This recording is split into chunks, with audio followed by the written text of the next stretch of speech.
Saben, hermanos, tengo un amigo que visita a enfermos y me dice que se ha sorprendido de un fenómeno que, aunque no es nuevo, considera que ha proliferado mucho. Y es el fenómeno de la amplitud religiosa. Ha visitado católicos que él pensaba que no lo iban a recibir porque son católicos muy devotos, y lo han recibido y le han dicho estas palabras: todos llegamos a Dios, todos amamos al mismo Dios. Pero hace poco tenía que visitar a un enfermo y sabía que el familiar más cercano era testigo de Jehová, y por lo tanto pensó que allí pues definitivamente no le van a recibir. Y llegó, ¿verdad? Él es muy respetuoso en todo, y entró y habló con la persona, y esa persona le dice: usted aquí siempre será bienvenido, si es para orar y leer la Biblia no hay ningún problema. Y él salió desconcertado. Todo el mundo, hermano, todos en cierta medida, a menos que tengamos algún problema emocional muy marcado, en cierta medida queremos vivir en paz. Queremos criar a nuestros hijos, tener nuestros trabajos, aportar a la familia, al reino de Dios, a la economía. Y sabemos que hay unas ideologías que siempre dividirán al ser humano. La política es una, pero la religión también es otro aspecto que divide al ser humano. Y cuando hablamos de división en nuestra sociedad, pues ya es una palabra peyorativa, es una palabra de peso negativo, y por lo tanto todo aquel que tiene una afirmación religiosa completa, madura, la cual no da espacio a ninguna otra apreciación, pues es considerado una persona cerrada. La religión, la palabra religión, que viene del latín, volver a unir, relegere, que viene del latín, es buscar una unión, en este caso, con un ser supremo. Pero es importante que usted entienda, y esto es básico en un pensamiento maduro y cuerdo, que es imposible, desde el punto de vista filosófico, que todas las religiones tengan la razón. Eso es imposible, hermano, porque sus tesis, sus conclusiones, en comparación con otras, son excluyentes. Usted no puede ser monoteísta y al mismo tiempo ser politeísta. No puede serlo. Y así sucesivamente. Usted no puede creer en el infierno y al mismo tiempo creer que hay un exterminio total. Y por eso el cristianismo, en la persona de Jesús, hay un resumen de lo que es y lo que se considera la verdad. Pero el problema con el cristianismo es que Jesús afirma que en él está resumido todo el concepto de la verdad. Y yo quiero que me acompañen a Juan, capítulo 10, y vamos a leer los versículos del 1 al 11. Dice así la palabra de Dios, en el nombre del Padre, del Hijo y del Espíritu Santo. De cierto os digo, el que no entra por la puerta en el redil de las ovejas, sino que sube por otra parte, ese es el ladrón y salteador. Mas el que entra por la puerta, el pastor de las ovejas es. A este abre el portero y las ovejas oyen su voz, y a sus ovejas llama por nombre y las saca. Y cuando ha sacado fuera todas las propias, va delante de ellas. Y las ovejas le siguen porque conocen su voz. Mas al extraño no seguirán, sino huirán de él, porque no conocen la voz de los extraños. Esta alegoría les dijo Jesús, pero ellos no entendieron qué era lo que les decía. Volvió pues Jesús a decirles: de cierto os digo, yo soy la puerta de las ovejas. Todos los que antes de mí vinieron ladrones son y salteadores, pero no los oyeron las ovejas. Yo soy la puerta. El que por mí entrare será salvo, y entrará y saldrá y hallará pastos. El ladrón no viene sino para hurtar, matar y destruir.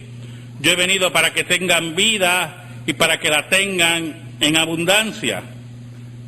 Yo soy el buen pastor. El buen pastor su vida da por las ovejas. Oramos. Dios bueno, tú que tienes el control de todas las cosas, yo te pido, humillado ante ti, perdón por mis pecados. Escóndeme bajo la sombra de la cruz y que por el poder del Espíritu Santo tú llegues a la vida de los tuyos. Perdóname y ayúdanos en esta tarde. Por Cristo Jesús. Amén y amén. Para ir preparando este sermón, regularmente pues hay sermones que yo busco emocionarme negativamente, y usted dirá, ¿qué quiero decir con eso? Pues empecé a buscar páginas de internet de doctrinas falsas y me acordé de José Luis de Jesús, el que dice en Jesucristo hombre, ¿verdad? Y que se iba a transformar y se transformó en un corredor porque no se sabe ni dónde está. Corre y corre y corre y nadie sabe dónde está. Bueno, la Biblia dice que el impío corre sin que nadie lo persiga. Pero entré a la página de internet y estaba mirando la página y había en la esquina derecha una parte que decía video musical. Video musical. Y yo aprieto ahí y sale una mujer vestida de salonera, mujeres que trabajan en un salón de mala muerte, y empezó a cantar una canción bien pegajosa, como si estuviera en un nightclub. Y yo decía, habré cambiado la página, pero estaba en la página. Y de momento empieza a alabar a José Luis. Yo no podía dar crédito, pero ella vestida como si estuviera en un salón y la gente bebiendo, ¿verdad?, en el salón. Y a ella le dan un trago también, y mientras cantaba José Luis bebía un trago. Y yo decía, y yo decía, ¿qué es esto? Y yo dije, un himno de una salonera borracha a uno que se cree Dios. Y así es la locura. Así es la locura de aquellos que no siguen a Dios, que buscan otros caminos. Jesús dice en el versículo 1, de cierto os digo, el que no entra por la puerta en el redil de las ovejas, sino que sube por otra parte, ese es ladrón y salteador. ¿Sabe, hermano? Los rediles en Oriente eran lugares abiertos, sin techo, y eran lugares que tenían paredes de piedra que rodeaban el redil. Y para usted entrar en ese redil, usted tenía que entrar por una puerta que era fuerte. Y allí había un porteador que vigilaba esa puerta. Por lo tanto, cuando Jesús dice que aquellos que suben por otro lugar, que no es la puerta, que es el lugar normal donde debemos entrar, para acercarnos a las ovejas, Él los llama ladrones y salteadores. El ladrón que viene a tomar lo que no es suyo, el ladrón que viene a tomar por lo cual no ha trabajado, y el salteador que quiere quitarte las cosas por violencia, con violencia. Y Jesús hablando de esos hombres que venían con todas esas enseñanzas, y en esa hora estaban los discípulos y los fariseos rodeando a Jesús, y Jesús les decía, todo aquel que no toman la puerta, toman otro camino, ladrones y salteadores son los que quieren acercarse a las ovejas, no por la puerta, sino por otro lugar. Jesús insiste, escuche bien, mas el que entra por la puerta, el pastor de las ovejas es. A este abre el portero y las ovejas oyen su voz y sus ovejas llama por nombre y las saca. Y es importante esa imagen, muy importante, hermano. Porque en Oriente usted deja las ovejas en el redil por la noche, pero no solamente las de usted, sino otros pastores dejan sus ovejas. Todas están juntas en ese redil y hay un porteador que las cuida. Y por la mañana viene el pastor de un grupo de ovejas, no de todas, y esas ovejas, y se ha comprobado así, reconocen la voz del pastor. Y él las reconoce. Y en Oriente, cuando llegaban, podían llegar 2 o 3 pastores al redil, y el porteador los identificaba y le abría la puerta, y cada cual sabía cuál era sus ovejas. Jesús se identifica con aquel pastor que sabe cuáles son sus ovejas, que las conoce por nombre, que ellas reconocen su voz. Y es importante lo siguiente: ¿qué significa entrar por la puerta? Porque yo le hablé hace poco de una barrabasada religiosa como la de José Luis de Jesús. Pero hay otros que se ven muy bien, enseñan modales, sus cultos son rectos, aparentemente en un orden tremendo, son ciudadanos de bien. Pero hay un problema que vamos a ver que nos dice el texto. El versículo 4 nos dice: y cuando ha sacado fuera todas las propias, va delante de ella. Esa imagen es muy importante, ¿oyó? Porque en Oriente, a diferencia de otro pastoreo de ovejas, en Oriente el pastor no arrea las ovejas, sino que va delante de ellas. Aquí la principal figura es el pastor. Y a él es que tenemos que seguir. Dice, y las ovejas le siguen porque conocen su voz. Hay una relación íntima, profunda entre ese pastor y esas ovejas. Esas ovejas no seguirán a otro, no irán a otros. Todos aquellos que abandonan a Jesús, que buscan otra satisfacción fuera de Jesús, son extraños a esas ovejas. No pertenecen a este redil. Por eso el versículo 5 dice: mas al extraño no seguirán, sino huirán de él, porque no conocen la voz de los extraños. Por eso, cuando yo miraba ese video, que yo lo exhorto que usted lo vea, exhórtelo. Yo lo exhorto y a otros exhórtelo que lo vean, porque cuando usted esté triste y quiera ver algo cómico, vea eso. Se lo digo que usted va a reírse porque yo no lo podía creer. Es que ustedes no lo van a creer cuando lo vean. Los que no son de Jesús siguen a los extraños. Oyen otras voces. Pero los que son del verdadero pastor huyen de las voces extrañas. Huyen de la voz que no sea de Jesús. Hermanos, solamente los que Dios ha señalado para salvación oirán a Jesús. Solamente aquellos que reconocen la voz de Jesús lo seguirán a Él. Ahora, el versículo 6 nos dice algo interesante. Esta alegoría les dijo Jesús, pero ellos no entendieron qué era lo que les decía. En el Evangelio según San Juan no existe la palabra parábola.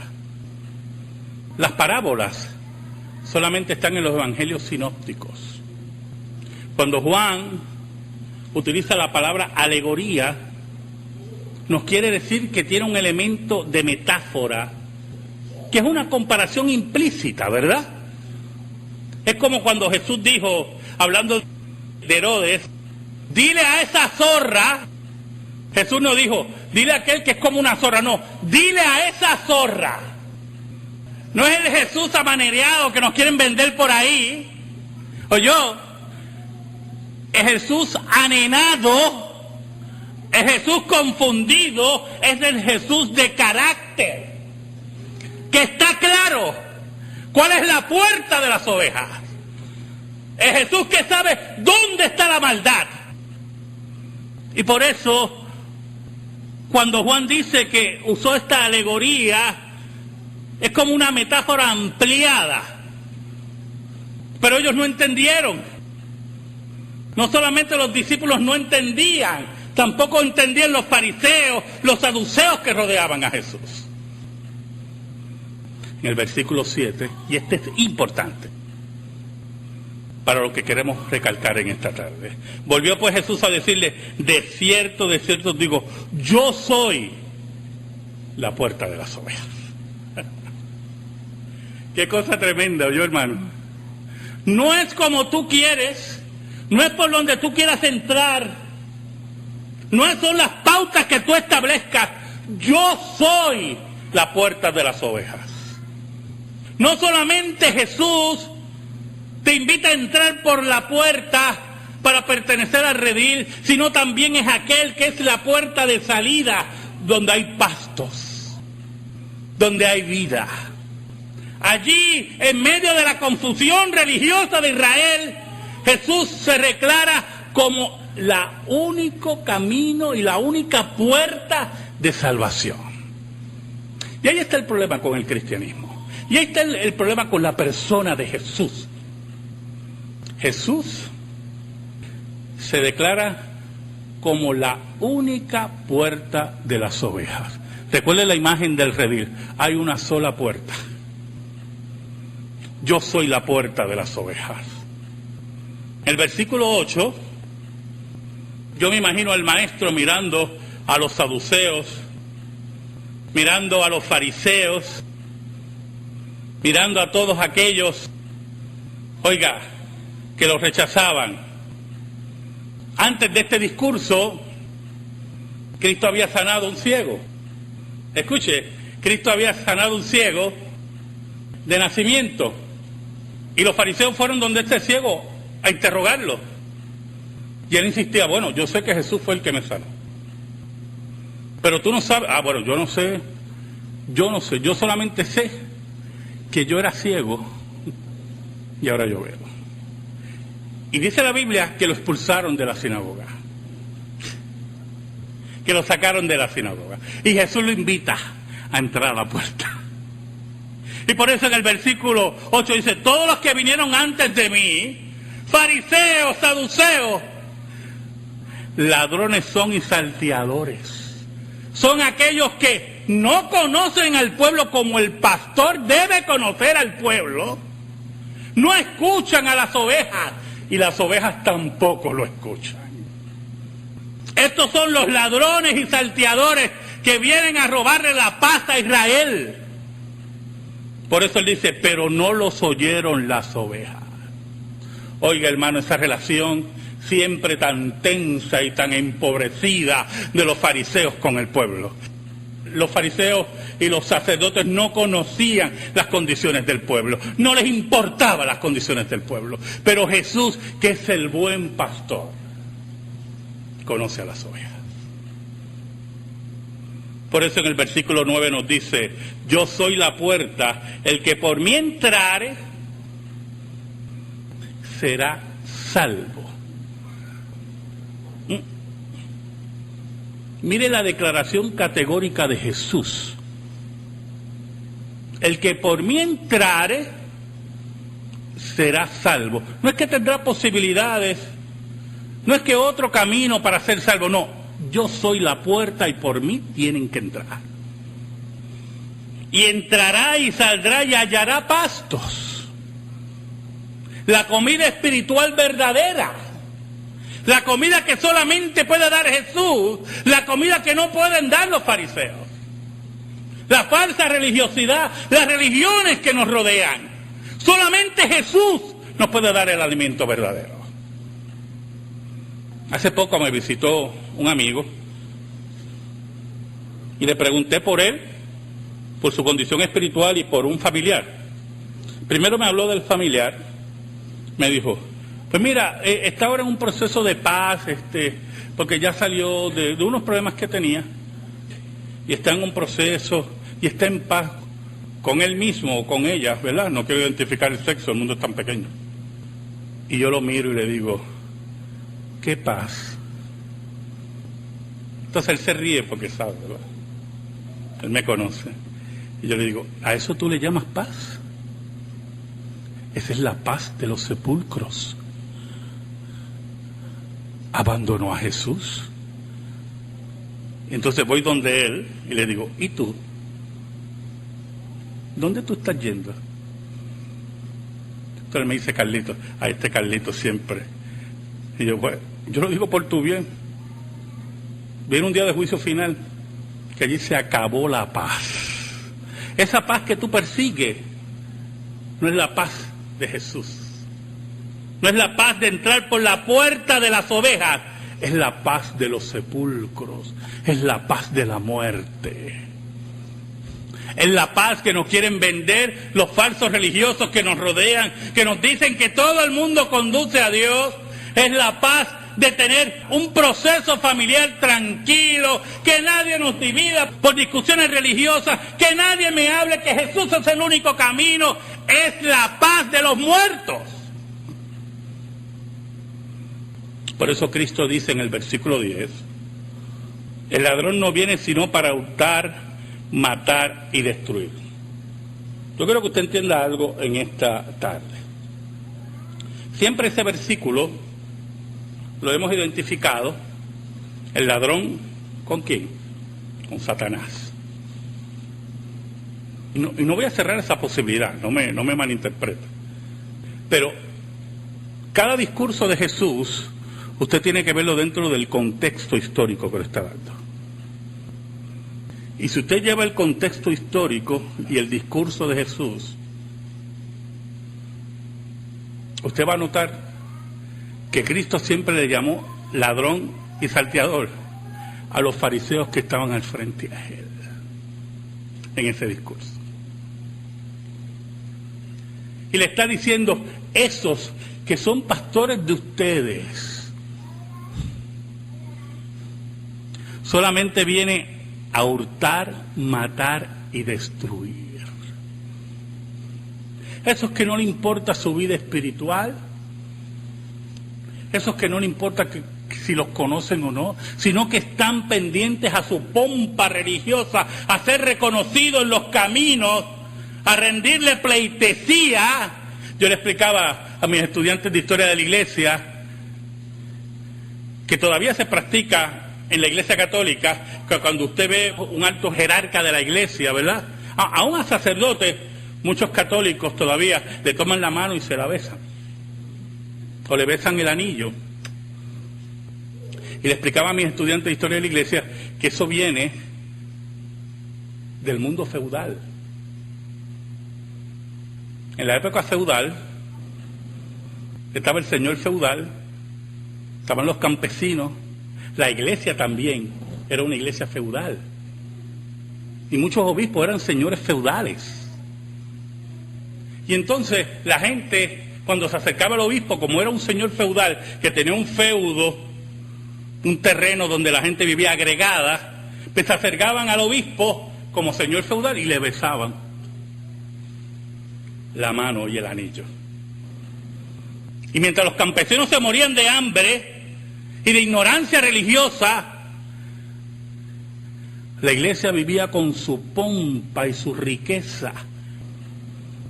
Y los monasterios, que muchas veces fueron grandes traductores de los clásicos, muchos de esos monjes explotaban también el pueblo.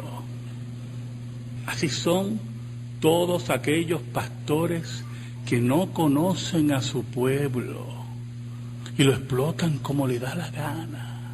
y los manipulan, son ladrones. Vienen solamente para hurtar, matar y destruir. Pero Jesús dice: yo he venido para que tengan vida y para que la tengan en abundancia. Y algo muy importante de la abundancia de la vida de Jesús. Escuchen lo que le voy a decir, hermano, con mucho respeto. Yo quiero que usted me entienda. Los otros días estaba con mi esposa, estaba guiando, y pusimos a hacer un programa cristiano, de los pocos que se pueden oír en la radio. Y el expositor decía: el próximo programa va a ser sobre las bendiciones de Dios. Entonces yo le digo a mi esposa, ¿qué manía con eso de las bendiciones de Dios? Y las promesas de Dios. Y estudios bíblicos completos. Vamos a estudiar las promesas de Dios para nuestra vida. Y las bendiciones de Dios. ¿Sabe algo, hermano? Esto es mío. No tiene que compartirlo. Yo no estoy aquí por las bendiciones de Dios. Aunque me mate, como dice la Biblia, yo te serviré. Yo no estoy aquí, hermano, porque si Dios me da trabajo, si me quita la salud, no me la quita. Yo estoy aquí porque un día hace 2000 años Dios se hizo hombre por mí, sin yo merecerlo. Qué más bendición que el Gólgota. Qué mayor bendición que Dios es nuestro sustituto. Entonces la insistencia, y esto es a cada rato. Pongo en la televisión, hermano, el sermón de hoy, las bendiciones de Dios. Hermano, la semana que viene vamos a tener un estudio bíblico de las bendiciones de Dios. Yo cuando tenía la distribuidora había un montón de libros. Esos libros de promesas de Dios, eso era una cantera de dinero. Todo el mundo buscaba, ¿tiene el librito de la promesa de Dios? Sí, aquí está, mira, toma. Entonces, cuando yo abría el libro, leía pasajes. Esto no es ninguna promesa de Dios. Esto tampoco. Le voy a decir una promesa de Dios. Escuche una promesa del Señor. La Biblia dice que con el problema Dios te va a dar la salida. Esa es una promesa de Dios, soy yo, hermano. Ahora, escucha bien. Si tu problema viene, escuche bien. Si tu problema viene por un pecado, Dios te va a dar la salida. A ti no te va a gustar la salida. Pero esa es la salida. Esa va a ser la salida. Va a ser igual de dolorosa. Pero no es con la que tú te inventes. No es la que tú ocultes. Porque a la larga y a la postre, Dios no puede ser burlado. Por lo tanto, ¿qué significa tener vida en abundancia? Cristo es una promesa de Dios. Yo he venido para que tengan vida y para que la tengan en abundancia. ¿Usted ha leído los relatos de los cristianos en el primer siglo y el segundo siglo, hermano? En medio del Coliseo Romano. ¿Los ha leído? ¿Usted sabe lo que hacían los cristianos? Los emperadores dejaban los leones por días sin comer. Por días. Entonces ponían a los cristianos en medio del Coliseo y soltaban los leones. Los cristianos, ¿usted es cristiano? Pues oiga, a sus hermanitos. Mi hermanito. Pues aquí yo no voy a pintar el Superman. Alguna vez hacían un círculo protegiendo a los más débiles y empezaban a cantar. Y venían los leones con los ojos inyectados de sangre sobre ellos. Y mordían lo primero, o un brazo, o una pierna. Usted sabe que usted tiende a defenderse, ¿verdad? Eso es natural. Y seguían reduciendo el círculo. Y usted dirá, ¿y qué pasa, pastor? Bueno, ¿usted cree que alguno estaría pensando, yo he venido para que tengan vida, para que la tengan en abundancia? En ese momento, ¿qué es vida abundante, hermano? ¿Usted no ha pensado en eso? que es vida abundante. Hermano, usted ha internalizado eso. Usted ha internalizado que si usted está claro, usted no tenía salida para ningún lado, usted iba directo a la condenación eterna. Y usted entiende lo que es ese término, eternidad.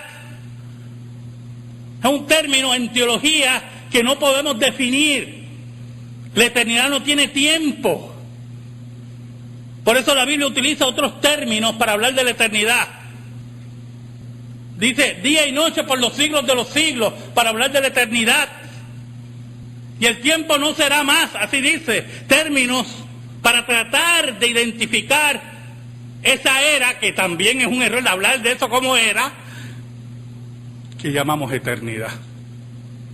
Y usted tenía una deuda que usted no podía pagar, que nunca pagará, y Dios decidió pagarla por usted. Pero escuche, era una deuda cara, alta. ¿Por qué? Porque pedía la vida de usted, la vida mía.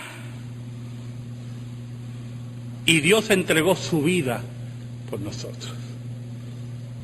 Y por Dios entregar su vida por nosotros, la condenación eterna quedó cancelada. Y nos regaló la vida eterna. Y no importa que leones se acerquen, no importa que la muerte esté tocando las puertas, no importa que la enfermedad llegue a nuestra vida, no hay mayor bendición de haber conocido a Jesús y tener la vida abundante. Allí estaban esos cristianos en medio del Coliseo romano, allí estaban estos hombres frente a Jesús y allí estaba Dios. Su vida la controlaba Dios. El imperio romano era nada, como lo es hoy, nada. Los fariseos no podían entender eso. No amaban el pueblo, no eran capaces de nada, no podían dar nada. Ninguna religión que nos rodee no nos puede dar nada. Solamente Dios dio la vida. Y cuando Dios da la vida eterna con ella. Por eso Cristo en el versículo 11 nos dice: yo soy el buen pastor. El buen pastor su vida da por las ovejas. Amén. Gracias te damos, Señor, por tu palabra eterna. Oh Señor, que siempre miremos a Jesús, el autor y consumador de nuestra fe. En ese nombre oramos. Amén y amén. Estamos en silencio, hermano.